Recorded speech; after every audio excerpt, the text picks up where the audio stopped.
Is Newton laws of motion. Newton laws of motion pure application based chapter है जिसमें theory बड़ा कम है, ठीक है। थ्योरी आपको कुछ है नहीं, कुछ कुछ थ्योरी मिलेंगे, बट ये प्योरली एप्लीकेशन बेस्ड चैप्टर है। एक तरीके से आप कह सकते हैं कि ये टूल है ना। ये एज अ चैप्टर ज़्यादा काम नहीं आएगा, बट ये एक एज अ बेसिक, जैसे मैथमेटिक्स हर चैप्टर में काम आता था ना, बेसिक मैथमेटिक्स, वैसे ही न्यूटन लॉज ऑफ मोशन या एनएलएम भी हर चैप्टर में 11th हो या 12th हो थोड़ा थोड़ा घुस जाएगा। जहाँ पे फोर्स बैलेंस करना होगा, जहाँ पे एक्सेलरेशन निकालना होगा, जहाँ पे कुछ और करना होगा। हालांकि थ्योरी के साथ नहीं आएगा कि फर्स्ट लॉ क्या होता है, सेकंड लॉ क्या होता है, पर थोड़ा थोड़ा उसकी ज़रूरत पड़ेगी बेसिक मैथ्स जैसे, ठीक है। तो ये बेसिकली एक टूल है। आज का आधा घंटा और कल का लेक्चर बड़ा इंपॉर्टेंट होगा। शुरुआत अगर समझ में आ गई तो बाद की चीज़ें थोड़ी आसान हो जाएगी। इसका मतलब ये नहीं कि शुरुआत समझ में आ गई तो बाद वाला आ जाएगा, उसके लिए करना पड़ेगा। बट अगर शुरुआत मुश्किल रहा या नहीं आया तो बाद वाली चीज़ों को पकड़ पाना या रिलेट कर पाना मुश्किल हो जाता है, ठीक है। तो चलिए शुरू करते हैं न्यूटन लॉज ऑफ मोशन, जिसमें सबसे पहले हम बात करेंगे फोर्स के बारे में। बेसिकली इसको हम डायनेमिक्स का पार्ट, जो मैकेनिक्स है ना, मैकेनिक्स मतलब जहाँ पे मोशन रिलेटेड बातें करते हैं, वो दो हिस्सों में बांटा गया। एक होता है जहाँ पे हम मोशन के बारे में पढ़ते हैं, यानी velocity, acceleration, time, without knowing it's reason कि क्यों चल रहा है, उसको कहते हैं काइनेमेटिक्स। एक दूसरा हिस्सा है जहाँ पे हम उस मोशन के रीज़न को पढ़ते हैं, विच इज़ डायनेमिक्स, ठीक है। तो ये वो रीज़न है फोर्स। अगर किसी को फोर्स लगाओगे, किसी को धक्का दोगे, खींचोगे, तो वो क्या करेगा, चलेगा, उसकी वेलोसिटी बढ़ेगी, उसमें कुछ एक्सेलरेशन होगा। तो ये रीज़न है, ये कॉज है। क्लियर है। तो यहाँ पे हम कॉज के बारे में पढ़ते हैं। तो सबसे पहली बात हम पढ़ेंगे फोर्स के बारे में। फोर्स क्या है बेटा, बचपन में कहानी पढ़ते थे, एनी पुश और पुल इज कॉल्ड फोर्स। नहीं, किसी चीज़ को धक्का देना या खींचना, या हम ऐसा कह सकते हैं ऐसी चीज़ जिसके वजह से डायरेक्शन चेंज हो, या वेलोसिटी चेंज हो, या पोजीशन चेंज हो, या शेप और साइज चेंज हो, उसको क्या कहते हैं, फोर्स कहते हैं। तो हमने क्या कहा, फोर्स इज पुश और पुल विच चेंजेस और टेंड्स टू चेंज। या तो चेंज करेगा या चेंज करने की कोशिश करेगा, बट कर नहीं पाएगा। दोनों बातें हो सकती हैं। अगर हम किसी को फोर्स लगाएं, हो सकता है कि उसकी वेलोसिटी बदल जाए, या हो सकता है कि कोशिश ही करे ना बदले, है ना। तो इट इज़ अ पुश और पुल विच चेंजेस और टेंड्स टू चेंज। क्या क्या चेंज करने की कोशिश कर सकता है या चेंज कर सकता है, पोजीशन। दूसरी क्या चीज़ चेंज कर सकता है, स्पीड। तीसरा, क्या हम स्पीड और डायरेक्शन दो अलग अलग लिखने के बजाय वेलोसिटी लिख देते तो चल जाता, ठीक है। तो कई बार सिर्फ वेलोसिटी भी लिख दिया जाएगा, वेलोसिटी है तो पोजीशन भी आ जाएगा, और shape and size of the body.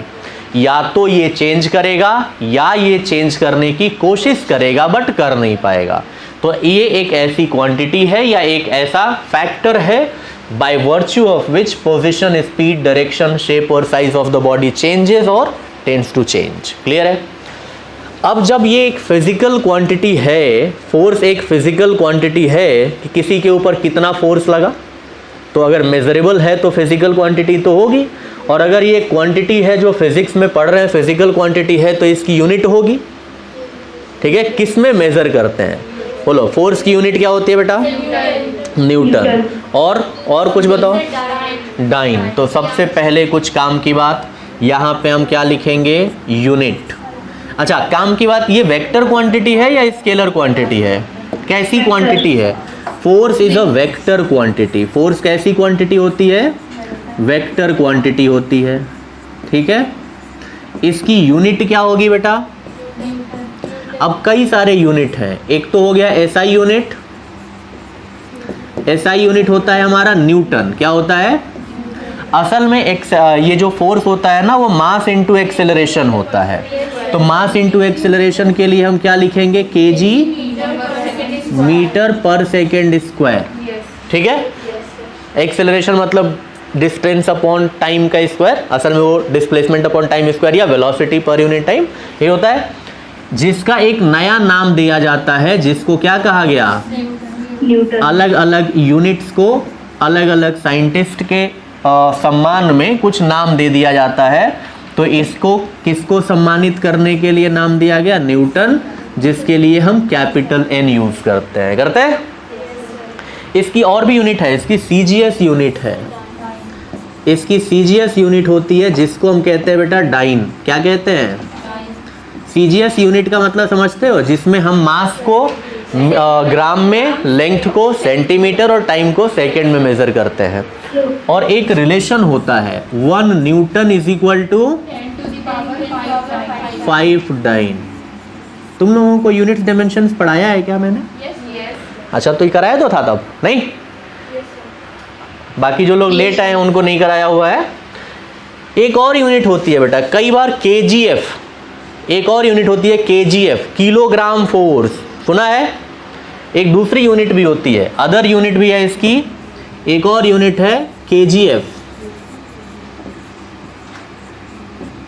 Kilogram force. ठीक है, अगर किलोग्राम मतलब मास है ना, मास केजी, तो उसका फोर्स क्या होगा? mg, वेट जैसा एक टर्म होता है। तो जो किलोग्राम है उसी को हम फोर्स के टर्म में कि 5 kgf फोर्स है, यानी 5 × g कर दोगे तो न्यूटन मिल जाएगा। और इसका रिलेशन क्या होता है? अगर आप kgf को न्यूटन में कन्वर्ट करना है तो आप g से मल्टीप्लाई करिए, या kgf को कन्वर्ट करना है तो 1 kgf इज इक्वल टू क्या हो जाएगा?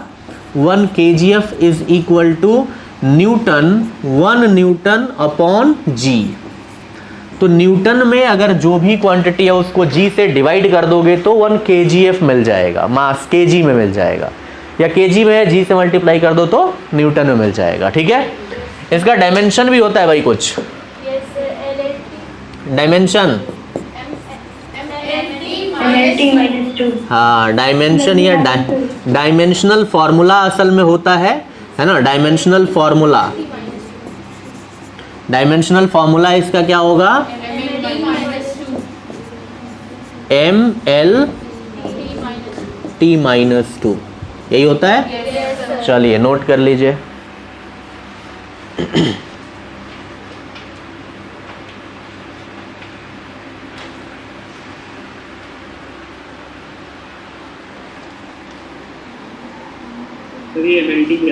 क्या चीज?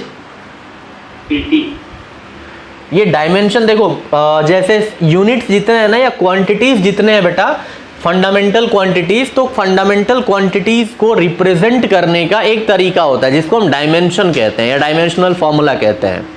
मास को रिप्रेजेंट करने के लिए मास के कैपिटल पहले लेटर को कैपिटल में m लिख लेते हैं, लेंथ के लिए l लिख लेते हैं, टाइम के लिए t लिख लेते हैं, समझ रहे हो?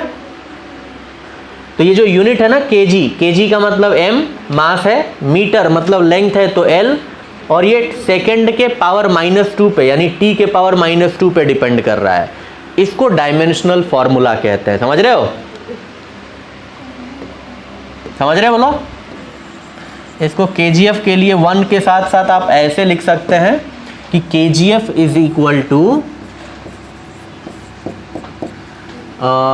यूनिट इन न्यूटन या force in newton by ji.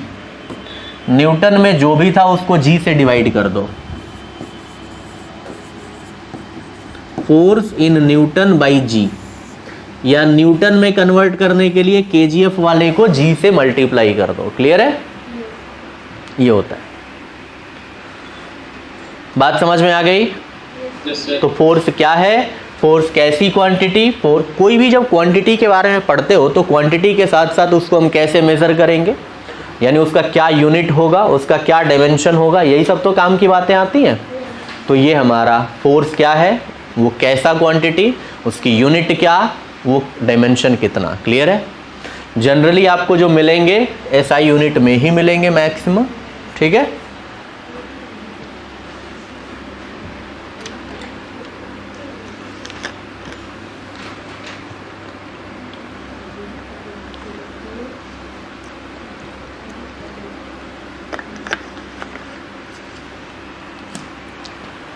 Fan बंद कर दो, गर्मी लग रही है? ठीक है।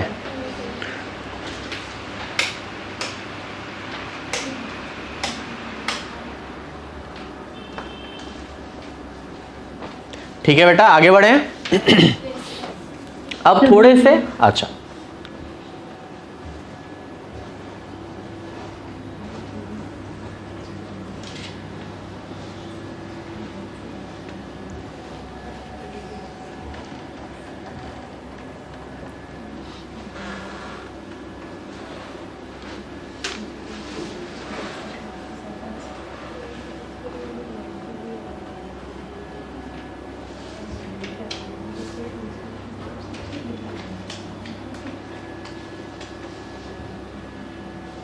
हो गया?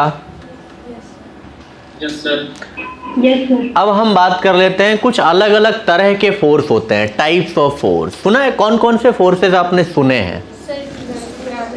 ग्रेविटेशनल, ठीक है, फ्रिक्शनल और सेंट्रीपिटल, नॉर्मल, वेट, टेंशन, है ना। ये दुनिया भर के फोर्सेस हमने सुन रखे हैं। Nuclear force, week nuclear force. But जितने भी फोर्सेस हमने सुन रखे हैं ना, ब्रॉडली उनको 4 तरह से बांटते हैं। इलेक्ट्रोमैग्नेटिक फोर्स ब्रॉडली उनको 4 तरह से बांटते हैं, यानी there are 4 types of fundamental forces, ठीक है। बाकी अगर कांटेक्ट के बेसिस पे करोगे तो 2 तरह से बांटते हैं, contact force and non contact force, वो एक अलग कैटेगराइजेशन का बेसिस है। बट फंडामेंटली जो फोर्स अपने नेचर के हिसाब से है वो 4 तरह का है, ठीक है। तो हालांकि उसके बारे में हमें बहुत डिटेल नहीं चाहिए, हम सिर्फ थोड़ा सा उसके बारे में चर्चा कर लेते हैं। हालांकि इस चैप्टर में उसकी जरूरत नहीं है ना, बट फिर भी 11th में एक चैप्टर होता है जिसको कहते हैं, पहला चैप्टर आप देखें फिजिकल वर्ल्ड, वहां पे ये सब चीजें मिलेंगी जो किसी कॉम्पिटिटिव एग्जाम में काम नहीं आता, ठीक है। बट फिर भी fundamental forces, there are 4 fundamental forces. पहला फोर्स कौन सा है बेटा?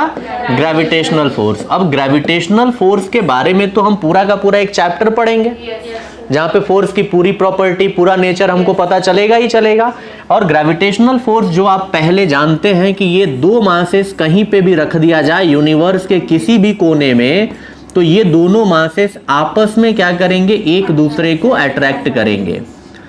और ये जो एक दूसरे को अट्रैक्ट करेंगे, मतलब ये वाला इसको अपनी तरफ खींचेगा और ये वाला इसको अपनी तरफ खींचेगा, और ये दोनों सेम फोर्स से एक दूसरे को अट्रैक्ट करेंगे। And this force, gravitational force F is given by G into M1 M2 divided by R square. ये 9th में भी होता है, where G is a universal gravitational constant. हम इस डिटेल में यहां नहीं पढ़ रहे, हम जब ग्रेविटेशन चैप्टर पढ़ेंगे तब हम डिटेल में जाएंगे कि G क्या है, G की वैल्यू क्या है ना। यहां पे सिर्फ नाम लिख ले रहे हैं, G क्या है?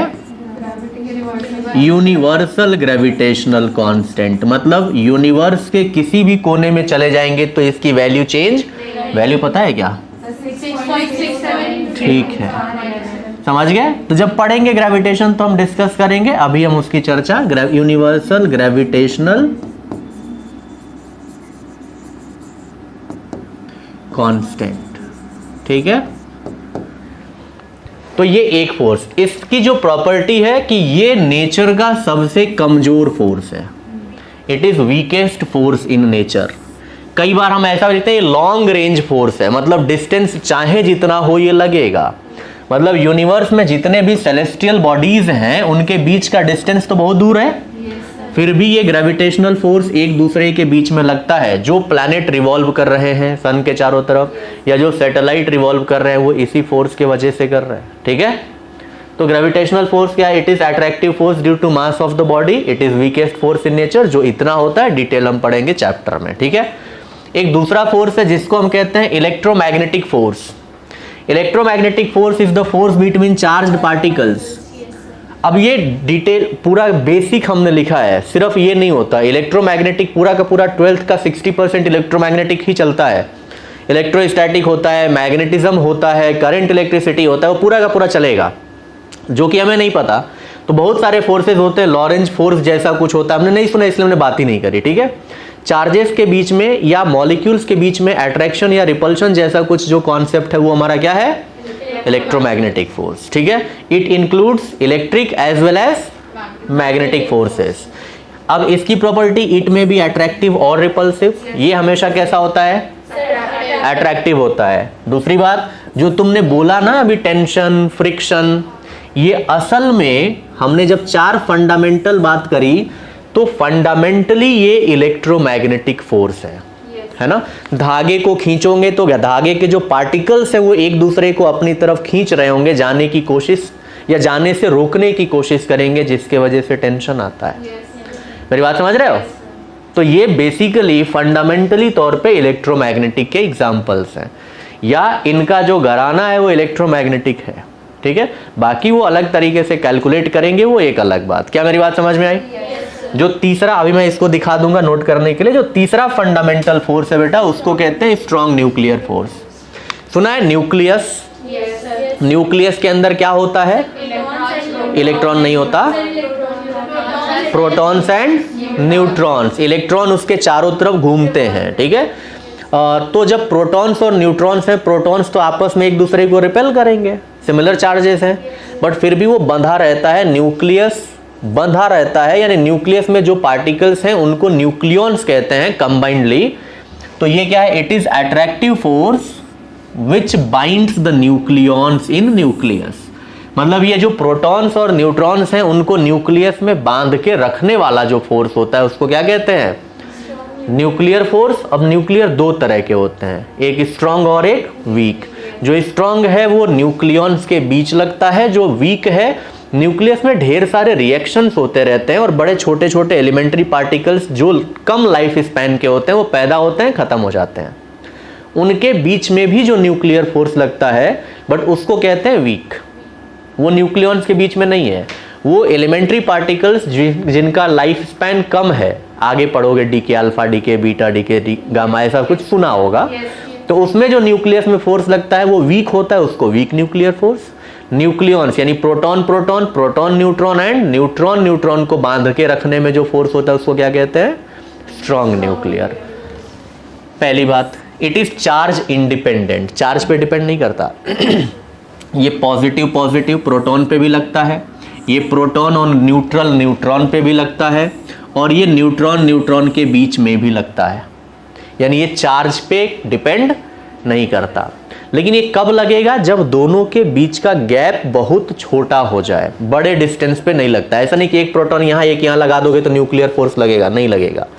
जब इनको पास लेते गए लेते गए लेते गए, इतना पास कर दिए जिसका रेंज 10⁻⁻15 मीटर हो जाए, इतना नजदीक आ जाए कि 10⁻⁻15 मीटर जो दिखे ही ना, है ना।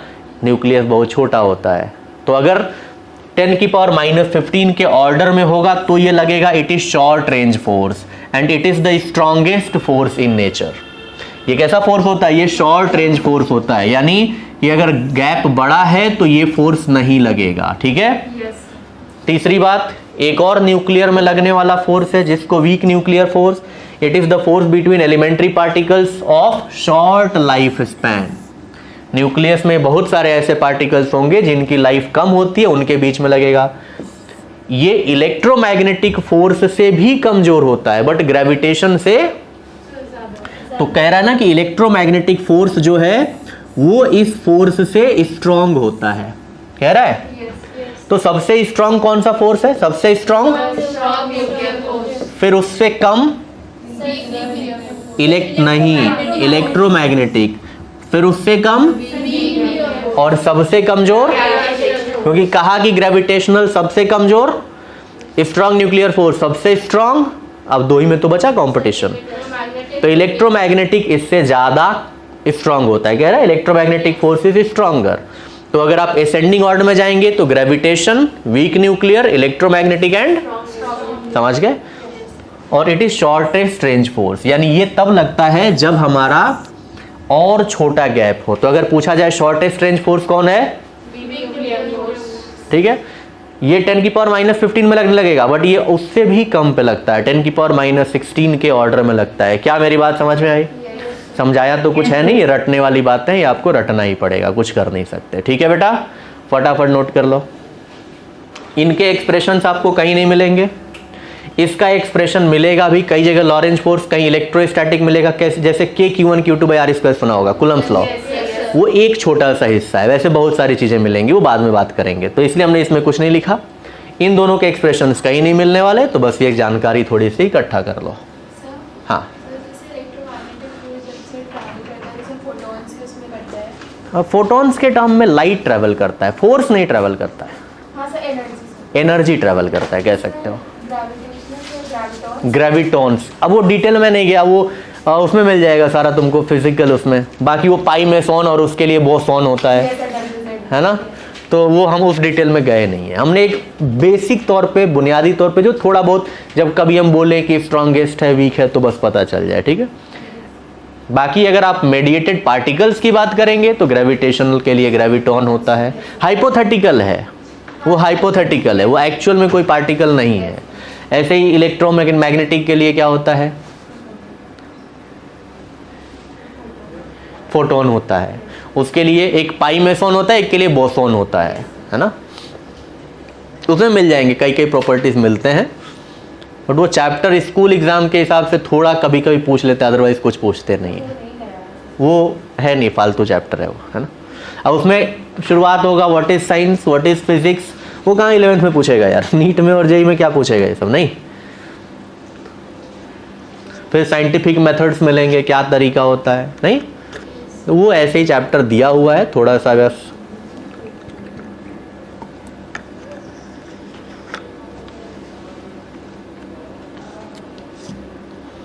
जब मैं आकाश में था तो पढ़ाते थे हम लोग, क्योंकि वहाँ के सिलेबस में होता था, टेस्ट में आता था।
डन, ऑनलाइन बेटा हो गया? Yes sir. चलिए ये दोनों लिख लीजिए।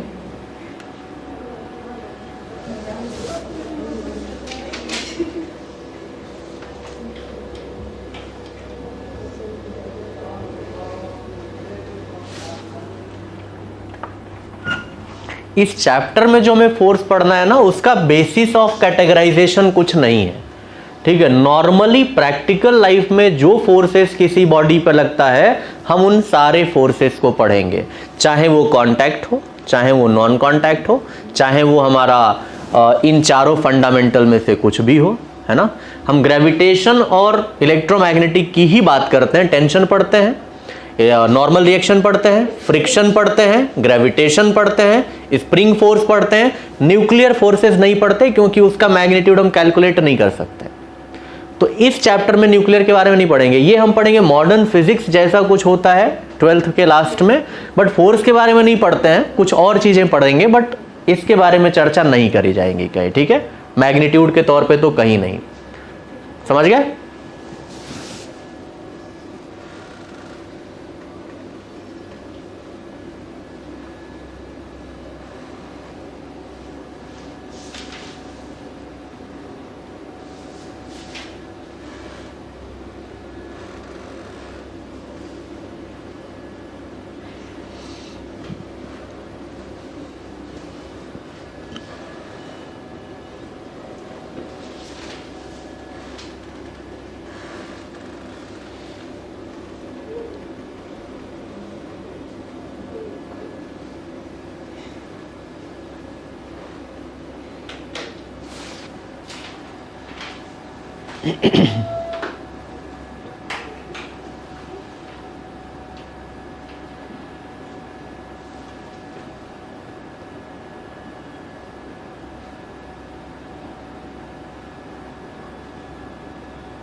हो गया बेटा?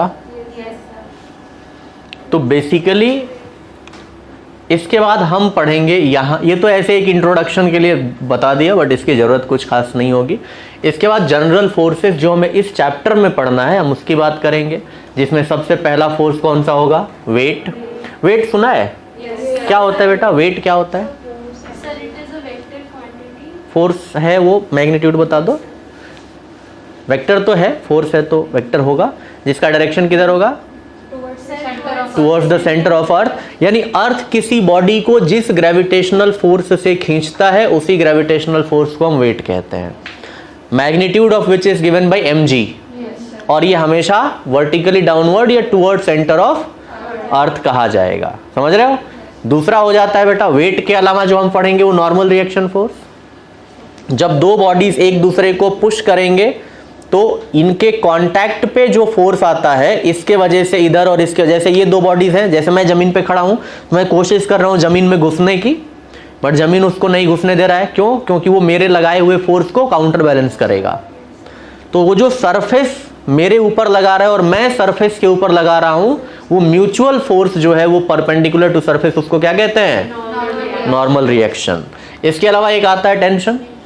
अगर कोई स्ट्रिंग को आप टाइट खींच लेंगे तो स्ट्रिंग क्या करता है, उसको अपोज करने की कोशिश में एक रीस्टोरिंग फोर्स डेवलप करता है। या ये कह लो कि अगर आप खींचोगे तो ऊपर की तरफ खींचेगा, यहां नीचे खींचेगा तो ये ऊपर की तरफ खींचेगा। तो वो बेसिकली क्या होता है, टाइट स्ट्रिंग या स्ट्रेच्ड स्ट्रिंग में जो फोर्स आता है that is called tension. Clear है बेटा? तो ये सब कहानी हम करेंगे अगले लेक्चर में, है ना। अभी तक हम यहीं छोड़ देते हैं। मैं रिलेटिव का कंप्लीट नोट्स आपको भेज दूंगा, ये हम भेजेंगे नेक्स्ट जो चलेगा उसमें, ठीक है बेटा। और अगले 1-2 वीक बाद हम कोशिश करेंगे कि पैरेलली एक और सर इंट्रोड्यूस हो जो ग्रेविटेशन से लेके चले, अदरवाइज सिलेबस कंप्लीट नहीं होगा, है ना। कुछ हिस्से में 2 लोग पढ़ाएंगे तभी हो पाएगा, क्योंकि एक मेरे पास उतना टाइम नहीं होता है कि मैं 4-5 दिन क्लास ले पाऊँ। तो एक कोई और पैरेलली कुछ चैप्टर्स ग्रेविटेशन, फ्लूइड और ये चीज़ें, ताकि हम सिलेबस टाइम से कंप्लीट कर पाएँ, ठीक है। देखते हैं वो मैं एक ये है, हो सकता है ऐसा, हो सकता है ना हो, तो शायद ऐसा मैं करने की कोशिश करूं ताकि सिलेबस टाइम से कंप्लीट हो जाए, अदरवाइज सिलेबस नहीं होने वाला ना। अभी तो हमने कहाँ पहुँचे, NLM पे, अभी बहुत दूर जाना है, नहीं। ठीक है बेटा, तो आज की कहानी ये। हाँ बेटा, सर आपकी टेस्ट होगा संडे? अभी तक नोटिस नहीं आया है तो शायद नहीं हो, पता नहीं। सर अगर होगा तो कौन से चैप्टर्स आएंगे?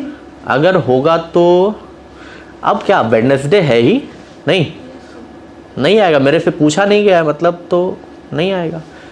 अगर आज मेरे से मान लो पूछा भी जाए, मैं कल सिलेबस दूं आपको, परसों बताया जाएगा, तो फिर पॉसिबल नहीं है शायद। अगर होगा भी तो रिलेटिव और प्रोजेक्टाइल तो आएगा ही, नहीं। ओके सर, चलो, thank you sir. Thank you sir. Thank you बेटा।